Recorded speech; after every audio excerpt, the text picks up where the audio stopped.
ఎవరు జర్నలిస్ట్ అని నేను అడగదలుచుకున్న అధ్యక్ష, జర్నలిస్టులని వేదిక మీద నుంచి ఐఎన్పిఆర్ లేకపోతే డిఏవిపి ఆమోదించిన పత్రికలు ప్రసార సాధనాలు వాళ్ళు ఇచ్చే ఐడి కార్డులు ఉన్నోళ్ళు జర్నలిస్టులా?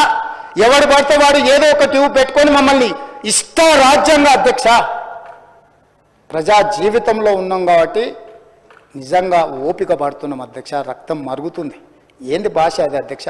కుటుంబ సభ్యులను అంతేసి మాటలు అంటుంటే అసలు మీరు మనుషులా అని నేను వాళ్ళని అడగదలుచుకున్నా అధ్యక్ష. మీకు భార్య బిడ్డలు లేరా? తల్లిదండ్రులు లేరా? మీ అమ్మనో నీ చెల్లినో నీ భార్యనో ఈ రకంగా మాట్లాడితే నువ్వు ఇంతవా అని నేను అడుగుతున్నా. ట్విట్టర్లో పెట్టినోని, అరెస్టును ఖండించినోని. నా భార్య నా బిడ్డను తిడితే నాకు నొప్పి అవుతుంది, కానీ నీకు ఒక ఆడపిల్లను అవమానిస్తుంటే నీకు నొప్పి కావా? ఏ సంస్కృతిలో ఉన్నారని నేను అడుగుతున్నా అధ్యక్ష. తోడుకలు తీస్తే అధ్యక్ష, ముఖ్యమంత్రిగా చెప్తున్న ఒక్కనొక్కని బట్టలు పదేసి రోడ్డు మీద తిప్పిస్తా అధ్యక్ష. రాజకీయాలు ప్రజా జీవితంలో ఉన్న మేము విమర్శించండి, విశ్లేషించండి, మా గురించి మాట్లాడండి. ఆడబిడ్డల గురించి, ఇంట్లో ఉన్న ఆడోళ్ళ గురించి మాట్లాడే సంస్కృతి ఎక్కడి నుంచి వచ్చింది అధ్యక్ష? తెలంగాణ సమాజం ఇదేనా?